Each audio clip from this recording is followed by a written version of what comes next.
Hey Carol, it's Mrs. Wallace. I just put together a quick video for you of some of the highlights that are in the PowerPoint. We spent a little bit of time talking about this, so this is something I can definitely share with you. We also watched a video clip for about 20 minutes today in class and want to be able to share that with you. I'm not sure, it's not a YouTube link, so it's a video that I actually have on my desktop. I'm not so sure how I can get it to you, but at some point, worst case scenario, you might stop by a Zoom room and I just play it for you. You take some notes off of it. But a couple of things about the PowerPoint. And, so that the notes, this PowerPoint are available for you under the file Materials for Class. There is a PDF file that's Islam Empire Notes, and you can get the information that's on this PowerPoint there. That's a place where you can write some additional notes. The map that you're looking at really details a little bit about the two things that we're focusing on. One is the birth of the religion of Islam, which happens in the area of Mecca in the early 600s, and we will look at that beginnings. The other thing that we're interested in is beyond the growth that occurs during Muhammad's life. We see this very, very dark purple area around Medina and Mecca. That is kind of the growth of the Ummah, the Islamic society, in the lifetime of Muhammad. After the death of Muhammad, we see the four rightly guided caliphs, four different leaders who will extend the Islamic Empire all the way into Merv, Isfahan, Baghdad. This is like modern day Iraq, Afghanistan, Kabul here, so maybe not, all of Afghanistan, but some. And this area is kind of Persian at the time, part of the Sassanid Empire. The areas here are also in the dark purple, part of the Islamic Empire, and following the four rightly guided caliphs, we have another growth of the Islamic Empire under the Umayyads. So by the time we get to 750, the year 750, Charlemagne isn't even, crowned emperor yet. We have this really extensive Islamic Empire, okay, that exists all the way from Spain all the way to modern day India, and that becomes really important, okay? A couple of things that we noted, and you may have even been in class for this, but one of the things about the Arabian Peninsula, the society of people is comprised of the Bedouin. A few important things about the Bedouin: they live mostly a nomadic lifestyle where they're herding animals. This is kind of a condition of the geography. It's not really conducive to large amounts of agriculture. There is some fertile land, maybe in the southern part of the Arabian Peninsula. So, there's some cities where there's access to water, and then also some places where it's much more dry. So herding is kind of an effect of the geography. They do have a political system that is very clan-based, very family name-based. So people kind of were loyal to their family clan. The Quraysh tribe, for example, or other tribal groups had a group of elders by family that were making decisions. It's also a society that has a lot of cultural priority on oral storytelling. Okay, this is also a group of people who are largely polytheistic. So before Islam develops as a new religion, the area was likely to be very polytheistic, and there's practice of polytheism in a variety of ways. There's also large numbers of Christians and Jews living in the Arabian Peninsula. It's a heavily traded area. There's just a good number of people. There's Jews really living throughout the area of the Middle East during this time.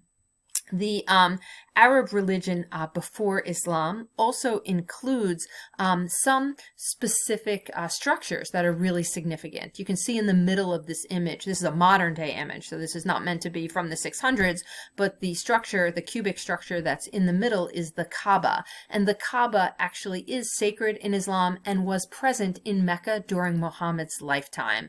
The idea is that the Kaaba is representative of an earlier story where Abraham, another prophet that Muslims adhere to, Abraham, his wife Hagar, and their son Ishmael get challenged with trying to find water, and they get led ultimately to water by Allah. And so in this significant story, there is a sacredness to the Kaaba. In the time of Muhammad's life, there's heavily practiced polytheism at the Kaaba, and it is like the source of a great deal of movement. People come from all over to see and pray at the Kaaba.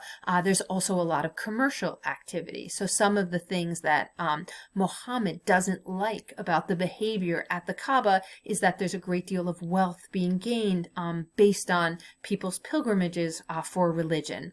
And, just kind of note that Mecca, this is a modern picture, you see a modern picture of a mosque and people participating in the Hajj. There's also kind of this, extent that in the time period of Muhammad, the Kaaba is an active place. Muhammad, who's born in Mecca, is orphaned at a really young age. He does not get a great deal of education, has a difficult childhood, and ends up working as a merchant in a caravan trade. He does become a manager for a widow known as Khadijah, and Khadijah is older than him and ultimately someone he has several children with, and a monogamous relationship with Khadijah for her whole life. Polygamy is something that is present in the Arabian Peninsula society and Bedouin society. It's present in a lot of places at this time.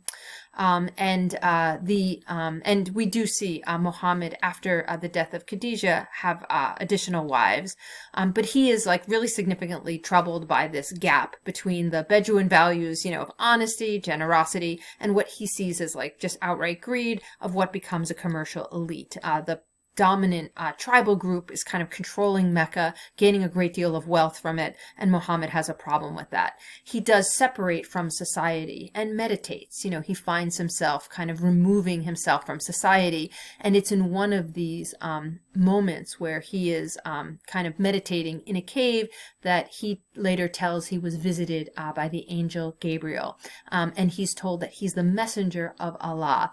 What this means to Muhammad is he's told that Allah has revelations for him to share, and he says, no, I can't, I'm not lettered, but he becomes the messenger anyway, and over the course of 22 years he is receiving these revelations from the angel Gabriel. And Muslims would see this as the revelations of Allah, so the actual words of Allah.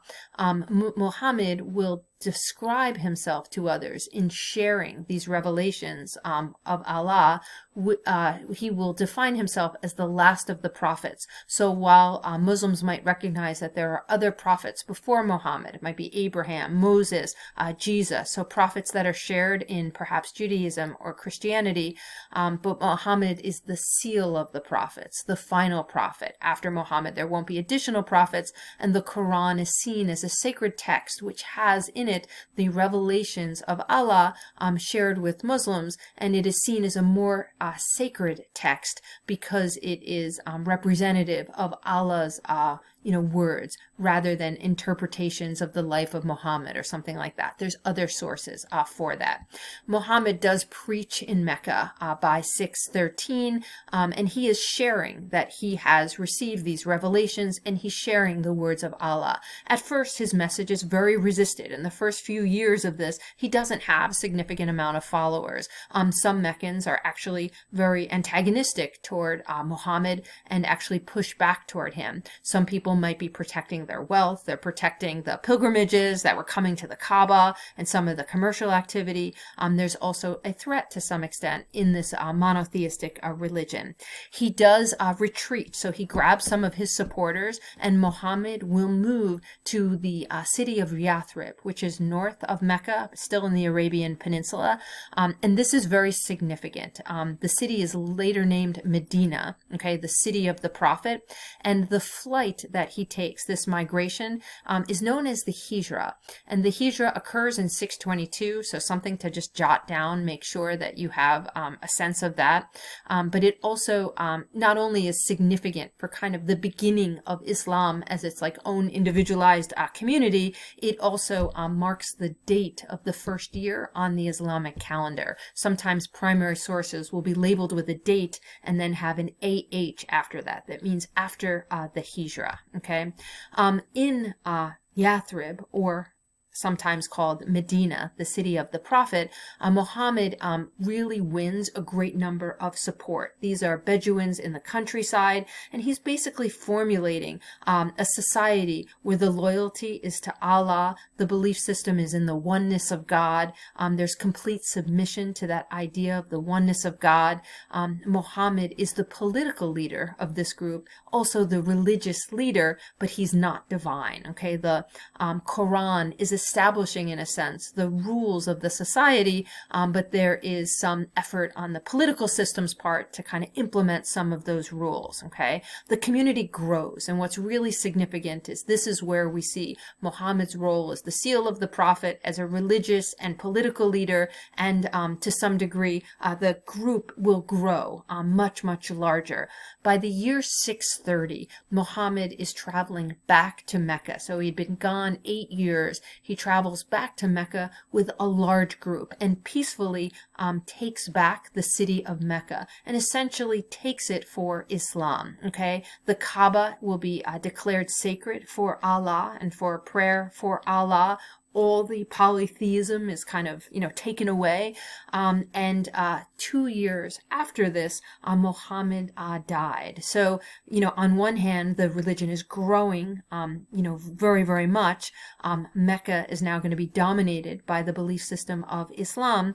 And there's also the death of Muhammad, which creates kind of a challenging succession issue. It is not clear upon the death of Muhammad who his successor will be. If he was the last of the prophets, who would follow him? It can't be an additional prophet who receives revelations. It's going to be a different type of leader, okay? Some of the teachings of Muhammad and some of the things to know about the Quran, the sacred text. So Islam is very monotheistic, to some degree, more extensively. Muslims will see Christianity and Judaism as not being monotheistic enough. For example, Christians believe in something known as the Trinity, kind of a Father, Son of God, might be Jesus Christ, a divine figure. In Islam, none of that Trinity would exist. Islam is completely monotheistic. There is only one God. The God is Allah. Allah is an all-powerful being who has created everything. There is also a strong sense of the nature of salvation in Islam. There is an afterlife, so there is essentially like heaven and hell, and there is a judgment day. So people have to kind of be accountable for their actions. Something that would be problematic for a Muslim would be the concept of shirk, the idea of having an idol beyond Allah, okay, whether it be polytheistic gods or money or something like that, okay? There's no divinity of Muhammad. He is just a messenger. His role was to share the revelations of Allah with others, and the Quran is those revelations. There's 114 surahs. These are essentially different pieces of the Quran. It has a variety of different types of teachings. Some things are stories. Some things are social codes and moral codes. And some of them are also kind of comprising of political theory or law. But they all represent the words of Allah. Some are short, some are long. There's just a variety of different parts of the Quran. There are a whole bunch of different cultural practices that really differ among Muslims throughout the world. So Muslims in Turkey or Muslims in Indonesia or Muslims in China may practice in different languages in some different ways, but prayer is always in Arabic. All Muslims would be familiar with Arabic, and there are 5 pillars of Islam that are shared by all Muslims, okay? I'm just going to keep this slide up so that for the next minute you can see it. These are the words in English, but we watched a video that gave some detailed information.